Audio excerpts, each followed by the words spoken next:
ಏನ್ ಹೆಸರಮ್ಮ ನಿಂದ? ಹೇಮಲತಾ. ಈ ಯಾಕೆ ಹಿಂಗೆ ಓಡಾಡ್ತಿದ್ಯಾ? ಯಾರಿಲ್ವಾ ನೋಡ್ಕೊಂಡು? ಯಾರು ಇಲ್ವಾ? ನಂದು ಆಶ್ರಮ ಇದೆ, ಇರ್ತೀಯ? ಹಾಗಾರೆ ಇರ್ತೀಯಾ?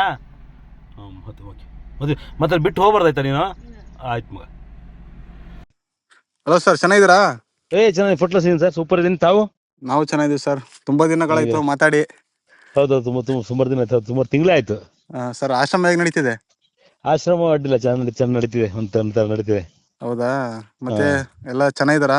ಎಲ್ಲ ಆಶ್ರಮವಾದಿಗಳು ಎಲ್ಲರೂ ಚೆನ್ನಾಗಿದ್ದಾರೆ ಸರ್. ಸರ್, ಮೊನ್ನೆ ಒಬ್ರನ್ನ ಕರ್ಕೊಂಡು ಬಂದಿದ್ರಲ್ಲ, ಇದು ವೃದ್ಧೆ ಅಂದ್ರೆ ವಯಸ್ಸಾಗಿತ್ತಲ್ಲ, ಅವರು ಏನೂ ಇಲ್ಲ ಅಂತ ಹೇಳಿದ್ರಲ್ಲ? ಹೌದು, ಅದೇ ಒಂದು ಇವಳು ಹುಡುಗಿ ಒಂದು 40 ವರ್ಷದವಳು. ಹಾ ಸರ್, ಏನಾಯ್ತು ಸರ್ ಅದು? ಇದೆ ಅವಳು ಏನಾಯ್ತು, ನಾನೊಂದು ಶಿವಮೊಗ್ಗದಲ್ಲಿ ಒಂದು ಸನ್ಮಾನ ಇತ್ತು. ಹಾ ಮುರುಘಾಮಠ ಸ್ವಾಮೀಜಿಯವರು ಒಂದು ಸನ್ಮಾನ ಮಾಡಿದ್ರು ನನಗೆ. ಹಾ 7 ಗಂಟೆ ಸನ್ಮಾನ ಇತ್ತು. ಸನ್ಮಾನ ಮುಗಿಸ್ ಬರೋ ಟೈಮಲ್ಲಿ ಅಲ್ಲಿ ಸಿಂಹಧಾಮ ಹತ್ರ ಸಿಕ್ಕಿದ್ಲು ಒಂದು 8 ಗಂಟೆಗೆ ಬೆಳಿಗ್ಗೆ. ಜೋರ್ ಮಳೆ ಇತ್ತು, ಭಾರಿ ಮಳೆ ಬರ್ತಿತ್ತು. ಅವಾಗ ಕೇಳಿದೆ, ಬರ್ತೀನಮ್ಮ? ನನ್ನೊಂದು ಹ್ಯಾಬಿಟ್ ಏನಪ್ಪ ಅಂದ್ರೆ, ದಾರಿಲಿ ಯಾರು ಅನಾಥರದ್ದು ಕೇಳ್ತೀನಿ, ಅವ್ರು ಬಂದ್ರೆ ಕಾರ ಕೂರ್ಸ್ಕೊಂಡು ಹೋಗ್ತೀನಿ, ಮತ್ತೆ ಬಲವಂತ ಮಾಡಲ್ಲ ನಾನು. ಹೌದು. ಹೇಳಿ ಕೂಡ್ಲೆ ಪಾಪ ಬಂದ್ಲ ಅಮ್ಮ ಬಂದೋ ತನಕ ಸ್ನಾನ ಇಲ್ಲ, ಊಟ ಇಲ್ಲ, ತಿಂಗಟ್ಲಾಗಿದೆ.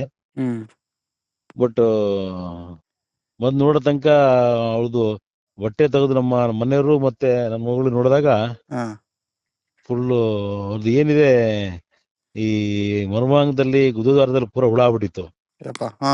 ಅದನ್ನೆಲ್ಲ ಕ್ಲೀನ್ ಮಾಡಿ ಎಲ್ಲ ಸ್ವಲ್ಪ ಟಿಂಚರ್ ಎಲ್ಲ ಹಾಕಿ ವಾಶ್ ಮಾಡಿ ಡಾಕ್ಟರ್ ಕರ್ಕೊಂಡೋಗಿ ಅವ್ರು ಹೇಳಿದ್ರು, ಇನ್ನೊಂದು ವಾರ ಏನಾರು ಬರ್ಲಿಲ್ಲ ಅಂದ್ರೆ ಹುಳುಗಳು ಹೊಟ್ಟೆ ಒಳಗೆ ಹೋಗ್ಬಿಡ್ತು, ತೀರೋಗ್ಬಿಡ್ತಿದ್ವು ಅಂತ ಹೇಳಿದ್ರು ಪಾಪ.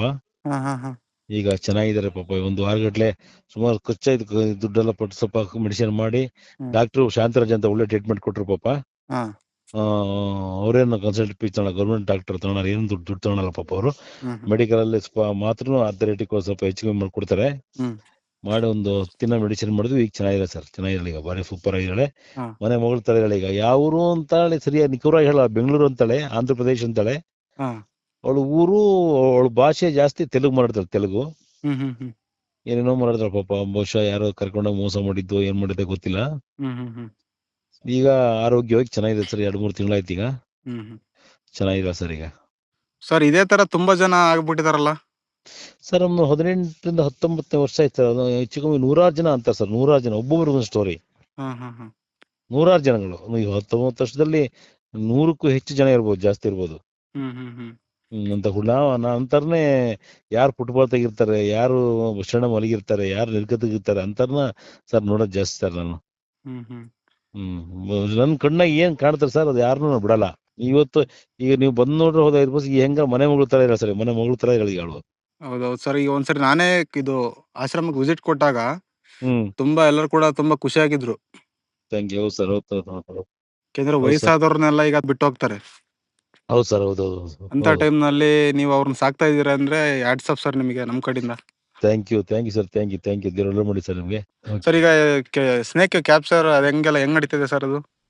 ಈಗ ಸರ್, ಈಗ ಸೀಸನ್ ಶುರು ಆಯ್ತು ಸರ್ ನಮ್ಗೆ. ಈಗ ಡಿಸೆಂಬರ್, ಜನವರಿ, ಫೆಬ್ರವರಿ, ಮಾರ್ಚ್ ತನಕ ಡೈಲಿ 2-3 ಇರ್ತದೆ ಸರ್, 3-4 ಹಿಂಗ್ ಇರ್ತದೆ ಸರ್ ಡೈಲಿ. ಸರ್, ಮೊನ್ನೆ ನೀವು ಒಂದು ರೀಸೆಂಟ್ ಆಗಿ ಒಂದು ಹಾವು ಕ್ಯಾಪ್ಚರ್ ಮಾಡಿದ್ರಿ. ಕಾಳಿಂಗ್ ಸರ್ಪ. ಹೌದು ಸರ್, ಕಾಳಿಂಗ್, ಹೌದು. ಸರ್, ಅದು ಕಾಳಿಂಗ್ ಸರ್ಪದ ಬಗ್ಗೆ ಒಂದ್ ಸ್ವಲ್ಪ ಮಾಹಿತಿ ಕೊಡಿ ಸರ್. ಅದು ಕಾಳಿಂಗ್ ಸರ್ಪ ಹೆಂಗ್ ಸರ್, ಅದು ಅಪಾಯಕಾರಿ ಅಂತೂ ಅಲ್ಲ ಸರ್ ಅದು. ಬಟ್ ಅದಕ್ಕೇನಾದ್ರು ಭಾರಿ ಟಾರ್ಚರ್ ಮಾಡ್ರೆ ಮಾತ್ರ ಕಚ್ಚೋದಿದ್ರೆ ಅದು ಏನು ಮಾಡಲ್ಲ ಅದು. ನಾಗರಾವ್ ಅಷ್ಟು ಡೇಂಜರ್ ಅಲ್ಲ ಅದು. ನಾಗರಾವ್ ಏನಪ್ಪಾ ಅಂದ್ರೆ ಅದು ಅದು ಡೇಂಜರ್ ಇಲ್ಲ ಪಾಪ, ಏನಾದ್ರು ಮಾಡಿದ್ರೆ ಮಾತ್ರ. ಬಟ್ ಕಾಳಿಂಗ್ ಸರ್ಪ ಒಂಥರ ಅದು ಭಾರಿ ಪಾಪದ ವ್ಯಕ್ತಿ ಇದ್ದಂಗೆ, ಅದು ಪಾಪದ ಮನುಷ್ಯ ಇದ್ದಂಗೆ. ಅದಕ್ಕೆ ಭಯ ಜಾಸ್ತಿ. ನಾಗರಾವ್ ಹೆದರಲ್ಲ, ಫೈಟ್ ಮಾಡ್ತಾವ ಹಂಗೆ. ಅದಕ್ಕೋಸ್ಕರ ಕಾಳಿಂಗ್, ನೀವು ಈ ದೇಶದಲ್ಲಿ ತಮ್ಗೆ ಗೊತ್ತಿರ್ಬೋದು, ಕಾಳಿಂಗ ಸರ್ಪ ಕಡಿದು ಸತ್ತವ್ರ ಸಂಖ್ಯೆ ಭಾರಿ ಕಮ್ಮಿ. ಹೌದೌದು. ಕಡಿಯೋದೇ ಇಲ್ಲ, ಕಡಿದ್ರೆ ಸ್ಪಾಟ್. ನಾಗರಾವ್ ಮಾತ್ರ 1000 ಲಕ್ಷಾಂತರ ಜನಕ್ಕೆ ಹಚ್ಚಿದೆ, ಲಕ್ಷಾಂತರ ಜನ ಸತ್ತೋಗ್ಬಿಟ್ಟಿದ್ದಾರೆ. ಬಟ್ ಕಾಳಿಂಗ್ ಸರ್ಪಕ್ಕೆ ಭಾರಿ ಒಳ್ಳೆ ಆಹಾರನೇ ನಾಗರಾವು. ಇಲ್ಲ ಅಂದಿದ್ರೆ ಇಷ್ಟೊತ್ತಿಗೆ ತುಂಬಾ ನಾಗರಾವ್ಗಳು ಇರ್ತಾ ಇದ್ವು ಭೂಮಿ ಮೇಲ್ಗಡೆ. 100%. ನಾನೇ ಇಲ್ಲೊಂದು ಹುಂಚಿದಲ್ಲಿ ಒಂದ್ಸಲ ಮಠದ ಕೆಳಗೆ ಚರಂಡಿಲಿ ಒಂದ್ಸಲ ಕಾಳಿಂಗ್ ಸರ್ಪನೇ ನಾಗರಾವ್ ನುಗ್ತಾ ಇತ್ತು. ನಾನೇ ಹೋಗಿ ರೆಸ್ಕ್ಯೂ ಮಾಡಿದೆ. ಬಟ್ ನಾಗರಾವ್ ಸತ್ತೋಗ್ಬಿಟ್ಟಿತ್ತು, ಇಷ್ಟೊಳಗೆ ಸತ್ತೋಗ್ಬಿಟ್ಟಿತ್ತು. ಬಟ್ ಕಾಳಿಂಗ್ ಸರ್ಪ ಒಂದು ವಿಶೇಷವಾದ ಇದು, ಬಟ್ ಅಪಾಯಕಾರಿ ಅಂತೂ ಅಲ್ಲ ಅದು. ಹಾ ಭಾರಿ ಪುಕ್ಕ ಭಾರಿ ಪುಕ್ಕ ಅದು. ಹ್ಮ್ ಹ್ಮ್ ಅಂದ್ರೆ ನೋಡೋಕೆಲ್ಲ ತುಂಬಾ ಭಯ ಹುಟ್ಸೋ ತರ ಇರುತ್ತಲ್ಲ ಸರ್ ಅದು. ಅಯ್ಯೋ ಮತ್ತೆ ಸರ್ ಅದು ಕಾರ್ಕೋಟ ವಿಷ ಒಬ್ಬ ಮನುಷ್ಯನಿಗೆ ಕಚ್ಚಿದ್ರೆ ಸರ್ ಒಂದು 4 ರಿಂದ 5 ನಿಮಿಷ ಸ್ಪಾಟ್ ಆಗ್ಬಿಡ್ತಾನೆ. ಯಾಕಂದ್ರೆ ಡೈರೆಕ್ಟ್ ಬ್ರೈನಿಗೆ ಹೋಗುತ್ತೆ ವಿಷ, ಪಾಯ್ಸನ್. ಹ್ಮ್ ನರೆಲ್ಲ ಬರ್ನ ಬಿಡ್ತವೆ, ಔಟೇ ಮತ್ತೆ. ಆದ್ರೆ ನಾಗರಾವ್ ಕಚ್ಚಿರ್ ಬದುಕ್ತಾನೆ ಮನುಷ್ಯ. ಹ್ಮ್ ಹೊರಗಡೆ ನನಗೂ ಹಾವು ಕಚ್ಚಿದೆ, ಹ್ಮ್ ನಾವೆಲ್ಲ ಬದುಕ್ದ್ವಿ. ಅದೇ ಕಾಳಿಂಗ್ ಸರ್ಪ ಕಚ್ಚಿ ನಾವು ಬದುಕ್ತಿರ್ಲಿಲ್ಲ ಇಷ್ಟೊಳಗೆ. ಸರ್ ಇದೇ ಒಂದ್ಸರಿ ನೀವು ಶಿವಮೊಗ್ಗದಲ್ಲಿ ಸ್ನೇಕ್ ಕ್ಯಾಪ್ಚರ್ ಮಾಡಕ್ ಬಂದಾಗ ಇದೇ ಕಾಳಿಂಗ್ ಸರ್ಪ ಒಂದ್ಸರಿ ನಿಮ್ಮ ಮೇಲೆ ಅಟ್ಯಾಕ್ ಮಾಡಿತ್ತು. ಸರ್ ಇಲ್ಲಿ ಹೌದು, ಶಿವಮೊಗ್ಗ ಅಲ್ಲ ಸರ್, ಇಲ್ಲೇ ನಮ್ಮ ನಮ್ಮ ಪಕ್ಕದ ಊರಲ್ಲಿ ಒಂದು 5 ಕಿಲೋಮೀಟರ್ ಕೋಡೂರು ಅಂತ, ಹಾ ಅಲ್ಲೊಂದು ಮನೆಯಲ್ಲಿ ಬಂದು ಟಾರ್ಚರ್ ಮಾಡಿ ಡೈಲಿ ಬರೋದು ಹೋಗೋದು. ಕಡೆ ಒಂದಿನ ಒಂದು 100 ಜನ ಒಂದು ಸಾರಿ ಏನಾದ್ರು ಮಾಡಿ ಸರ್, ಡೈಲಿ ಬಂದು ಹೋಗುತ್ತೆ, ಭಾರಿ ಭಯ ಆಗತ್ತೆ ಅಂತ ಹೇಳಿದಾಗ ಕೆರೆ ಹಾರ್ಕೊಬಿಡ್ತು. ಕೆರೆ ಹಾರಿ ಅದು ನಾವು ಹೋಗಿ ಆ ಮರ ಲಡ್ಡು ಬಿದ್ದು ಭಾರಿ ಸಮಸ್ಯೆ ಆಗ್ಬಿಡ್ತು. ಅವತ್ತು ಸೆಕೆಂಡ್ ಅಲ್ಲಿ ನಾವು ಬದುಕಿದ್ ಸರ್ ಅವತ್ತು ನಾನು. ಹೌದೌದು ಸರ್, ಎಲ್ಲಾ ಸೋಷಿಯಲ್ ಮೀಡಿಯಾಗಳಲ್ಲಿ ಮತ್ತೆ ಟಿವಿ ನ್ಯೂಸ್ ಚಾನೆಲ್ಗಳಲ್ಲೆಲ್ಲ ತುಂಬಾ ಬಂದಿತ್ತು.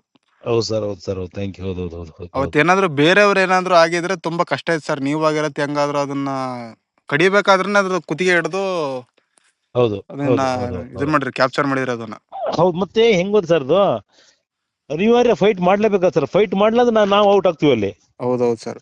ಮತ್ತೆ ಬೇರೆ ಏನು ಅವತ್ತು ಏನು ನಾವು ತಲೆ ಇಟ್ಕೊಳಂಗಿಲ್ಲ, ಬರೀ ನಮ್ದು ಫೈಟ್ ಅಷ್ಟೇ. ಹೌದೌದು ಅದು ಭಾರಿ, ನೀವು ಹೇಳ್ದಂಗೆ ಭಾರಿ ಸುದ್ದಿ ಆಗ್ಬಿಡ್ತಾರೆ ಅದು. ಹೌದು ಸರ್, ಇವ್ರ ಜೊತೆನೆ ಕೆಲಸ ಮಾಡೋಂಥದ್ದು ನಿಮ್ ಕೆಲಸ.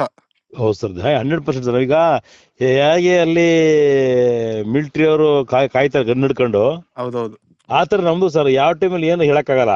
ಹೌದು ಸರ್. ಬಟ್ ಆತರ ಒಂದು, ಬಟ್ ರಿಸ್ಕಿ ಅದೊಂದು, ಏನೋ ನಮ್ಮೊಂದು ಹ್ಯಾಬಿಟ್ ಸರ್. ಅದನ್ನು ನಮ್ಮೊಂದು ಸಾವಿನ ಸಂರಕ್ಷಣೆ ಮಾಡ್ಬೇಕು. ಹಳ್ಳಿ ಕಡೆ ಕೆಲವು ಕಡೆ ಹೊಕ್ಕೊಂಡಿರ್ತಾರೆ, ಬಹಳಷ್ಟು ಜನ ಹೊಡೆಯಲ್ಲ. ಈಗ ಕೆಲವರು ಹೊಡೆದು ಅದನ್ನ ಸಾಯಿಸ್ತಾರೆ. ನಾವ್ ಹೇಳೋದಷ್ಟೇ, ಸಾವನ್ನ ಉಳಿಸಿ, ಅದನ್ನ ಯಾರು ಏನು ಮಾಡ್ಲಿಕ್ಕೆ ಹೋಗ್ಬೇಡಿ. ನಮ್ಮಂತ ರಿಸ್ಕಿ ಮಾಡೋರು ಸಾವಿರಾರು ಜನ ಇದ್ದಾರೆ ರಾಜ್ಯದಲ್ಲಿ, ದೇಶದಲ್ಲಿ. ಹೌದು ಸರ್. ಅವ್ರ ಕರ್ಸಿ ನೀವು ಹಿಡಿಸಿ ಕಾಡಿ ಬಿಡಿ ಅಂತ ಹೇಳೋದಷ್ಟೇ ನಮ್ಮ ಕೋರಿಕೆ ಅಷ್ಟೇ ಸರ್. ಸರ್. ಹ್ಮ್ ಸರ್ ಇದುವರೆಗೆ ಎಷ್ಟು ನೀವು ಹಾವುಗಳನ್ನ ಹಿಡ್ದಿದ್ದೀರಿ ಸರ್? ಸರ್ ನಾನು ಸರ್ 99 2000 ಇಸ್ವಿ ಶುರು ಮಾಡಿದೆ. ಸುಮಾರು 25 ವರ್ಷ ಆಯ್ತು. ಸರ್. ಸುಮಾರು 30,000 ಚಿಲ್ಲರೆ ನಾಗರಾವ್ ಹಿಡಿದೀನಿ. 30,000 ಚಿಲ್ಲರೆ ಹತ್ತತ್ರ. ಸುಮಾರು ಒಂದು 18-19 ಸಾವಿರ ತನಕ ನಾನು ಬರೆದಿಟ್ಟಿದ್ದೀನಿ. ಈಗ ಒಂದು 8-12 ವರ್ಷದ ಬರಿತಾ ಇಲ್ಲ ಈಗ. ಬಟ್ ಒಂದು 30 ಆಸ್ಪಾಸ್ ಆಗಿದೆ. ಸುಮಾರು ಕಾಳಿಂಗ್ ಸರ್ಪನೇ ಸುಮಾರು ಒಂದು 600 ಚಿಲ್ಲರೆ ಆಗಿದೆ ನಂದು. ಒಂದು ಮತ್ತೆ ಹೆಬ್ಬ ಒಂದು 63 ಏನಾಗಿದೆ. ತುಂಬಾ ಧನ್ಯವಾದ ಸರ್. ನಿಮ್ಮಂತರು ನಮ್ಮ ಕರ್ನಾಟಕದಲ್ಲಿರೋದು ನಮಗೆ ಹೆಮ್ಮೆ, ಖುಷಿ ತರುತ್ತೆ sir. Thank you sir, thank you. ಒಳ್ಳೆ ಮಾಡಿ ಸರ್, ಥ್ಯಾಂಕ್ ಯು.